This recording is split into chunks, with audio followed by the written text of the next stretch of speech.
ಬಸವ ಕಲ್ಯಾಣದ ಸಹಾಯಕ ಆಯುಕ್ತರು ಆದಂತ ಪ್ರಕಾಶ್ ಕುದ್ರಿ ಸಾಹೇಬ್ರೆ, ತಾಲೂಕಿನ ದಂಡಾಧಿಕಾರಿಗಳು ತಹಸೀಲ್ದಾರರು ಆದಂತ ದತ್ತಾತ್ರೇಯ ದಾದಾ ಸರ್ ಅವರೇ, ರಮೇಶ್ ಸುಲ್ಪಿ ಅವರೇ, ಹಾಲು ಅವರೇ, ದಿಲೀಪ್ ಕುಮಾರ್ ಅವರೇ, ರಾಜ್ಕುಮಾರ್ ಸರ್ ಅವರೇ, ಸಿದ್ದಿರಾಯ ಸರ್ ಅವರೇ ಹಾಗೂ ಈ ಕಾರ್ಯಕ್ರಮದಲ್ಲಿ ಭಾಗವಹಿಸಿದಂತ ಜ್ಞಾನೇಶ್ವರ್ ಗೋಳೆ ಅವರೇ, ಅರವಿಂದ್ ಗುತ್ತಿ ಅವರೇ, ಮದನ್ ಸರ್ ಅವರೇ, ಜಾಲಿಂದರ್ ಅವರೇ, ಓಂ ಪಾಟೀಲ್ ಅವರೇ, ಪ್ರಕಾಶ್ ಮೆಂಡೋಳೆ ಅವರೇ, ಬಾಬುರಾವ್ ಹಿಂಸೆ ಅವರೇ, ರಾಜ್ಕುಮಾರ್ ಅಲ್ಸೆಟ್ಟಿ ಅವರೇ ಮತ್ತು ಸಮಸ್ತ ಎಲ್ಲ ವಿದ್ಯಾರ್ಥಿಗಳೇ, ಎಲ್ಲ ಅಧಿಕಾರಿಗಳೇ, ನಿಮ್ಮೆಲ್ಲರಿಗೂ ಈ ಪವಿತ್ರ ದಿನದ ಹಾರ್ದಿಕ ಶುಭಾಶಯಗಳನ್ನು ಕೋರ್ತೇನೆ. ಕಳೆದ ಕಾರ್ಯಕ್ರಮದಲ್ಲಿ ನಾನು ಮಾತಾಡ್ತಕ್ಕಂಥ ಸಮಯ ಮುದ್ದು ಮಕ್ಕಳಿಗಾಗಿ ಕೊಡ್ತೇನೆ ಅಂತ ಹೇಳಿ ನಿಮ್ಮೆಲ್ಲರಿಗೂ ನಾನು ಹೇಳಿದ್ದೆ. ನಾನು ಮಾತಾಡಬಾರ್ದು, ನಿಮ್ಮೆಲ್ಲರಿಗೂ ಬರೀ ಶುಭಾಶಯಗಳನ್ನು ಹೇಳಬೇಕು. ನಮ್ಮ ಕ್ರಿಯಾಶೀಲ ಸಹಾಯಕ ಆಯುಕ್ತರು ಈ ಕಾರ್ಯಕ್ರಮದಲ್ಲಿ ಬರ್ತಕ್ಕಂಥ ದಿನಗಳ ಮುಂದಿನ ಕಾರ್ಯಕ್ರಮದಲ್ಲಿ ಈ ಸಭಾಭವನ ತುಂಬಬೇಕು ಅಂತಕ್ಕಂಥ ಆಸೆಯನ್ನು ಇಟ್ಟುಕೊಂಡು ಸೂಚನೆಯನ್ನು ಕೂಡ ಕೊಟ್ಟಿದ್ದಾರೆ. ಇದೊಂದು ರಾಷ್ಟ್ರೀಯ ಕಾರ್ಯಕ್ರಮ. ಹಾಗಾಗಿ ನಾವ್ಯಾರೂ ಅಲ್ಲಗಳೆಯುವಂತಿಲ್ಲ. ತಾವೆಲ್ಲರೂ 8ನೇ ತರಗತಿಯ ಒಬ್ಬ ವಿದ್ಯಾರ್ಥಿನಿ ವೈಷ್ಣವಿ ಅಂತಕ್ಕಂಥ ಮಗು,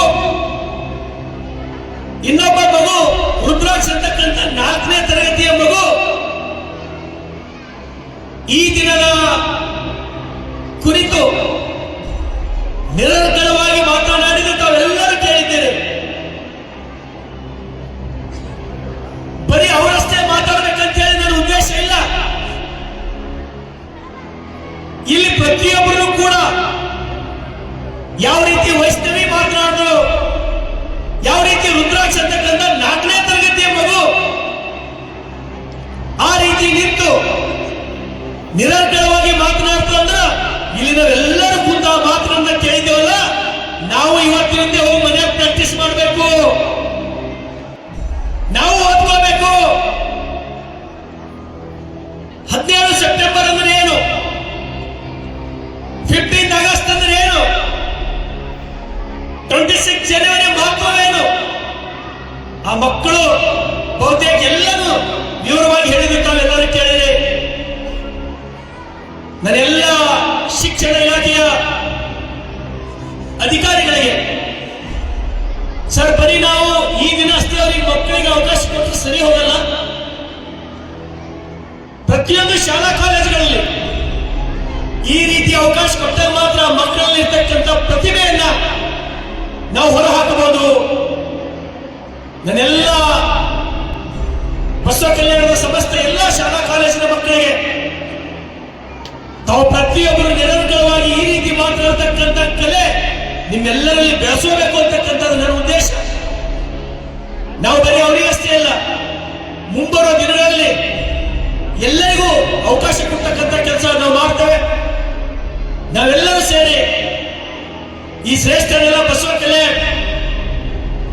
ಮುಂಬರುವ ದಿನಗಳಲ್ಲಿ ಇದೊಂದು ಈ ದೇಶದ ಉತ್ತಮ ಪ್ರವಾಸಿ ತಾಣ ಆಗಬೇಕು. ಭಕ್ತಿ ಭಂಡಾರಿ ಮಹಾಮಾನವತಾವಾದಿ ವಿಶ್ವಗುರು ಬಸವಣ್ಣನವರ ಕರ್ಮಭೂಮಿ ಇದು.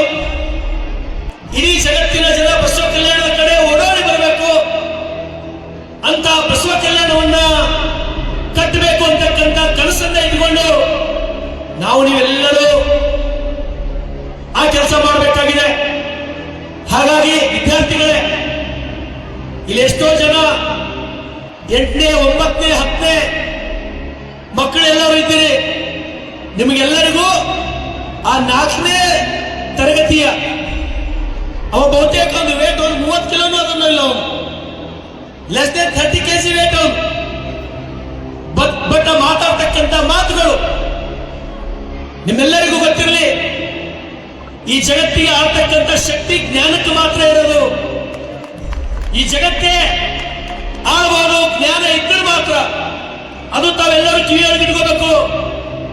ಒಂದು 4ನೇ ತರಗತಿಯ ಮಗು ಈ ರೀತಿ ಮಾತನಾಡಬಹುದು, ಒಬ್ಬ 8ನೇ ತರಗತಿಯ ವಿದ್ಯಾರ್ಥಿನಿ ಈ ರೀತಿ ಮಾತನಾಡಬಹುದು ಅಂದ್ರೆ 9ನೇ 10ನೇ ಕ್ಲಾಸ್ ಇದ್ದವ್ರು ಎಷ್ಟು ಜನ ಇದ್ರಿ? ಕೈ ಎತ್ತಿ. 9ನೇ 10ನೇ ಇದ್ದವ್ರು ಇಲ್ಲಿ ಕೈ ಎತ್ತಿ. ಎಲ್ಲರೂ 9ನೇ 10ನೇ ಯಾರಿದ್ದೀರಿ? ನಿಮ್ಗೆ ಅನಿಸ್ತಲ್ಲ ಒಂದು ಸಲ ಕೈ ಬಿಡ್ರಿ ಎಲ್ಲರೂ. ನನಗಿನ್ನ ಸಣ್ಣ ತಮ್ಮ ನನ್ನ ತಂಗಿ ಈ ರೀತಿ ನಿಂತು ಮಾತಾಡ್ತಾಳ ಅದ್ಭುತ ಅಂದ್ರ ನಾ ಯಾಕೆ ಹಿಂಗೆ ಕೂತೀನಿ ಅಂತ ಹೇಳಿ ಇವತ್ತು ನಿಮ್ಗೆ ಬಹುತೇಕ ಅನಿಸಿರ್ಬಹುದು, ಮತ್ ಅನಿಸ್ಬೇಕು. ನೀವು ಹಿಂದೆ ಏನ್ ಮಾಡಿದ್ರಿ ನಮಗ್ ಗೊತ್ತಿಲ್ಲ. ನಾವು ಮುಂದೆ ಬರ್ತಕ್ಕಂಥ ತೀರ್ಮಾನದೊಳಗ ನಾವು ಯಾರಿಗೂ ಎಬ್ಬಿಸಿ ಕರಿತೀವಿ.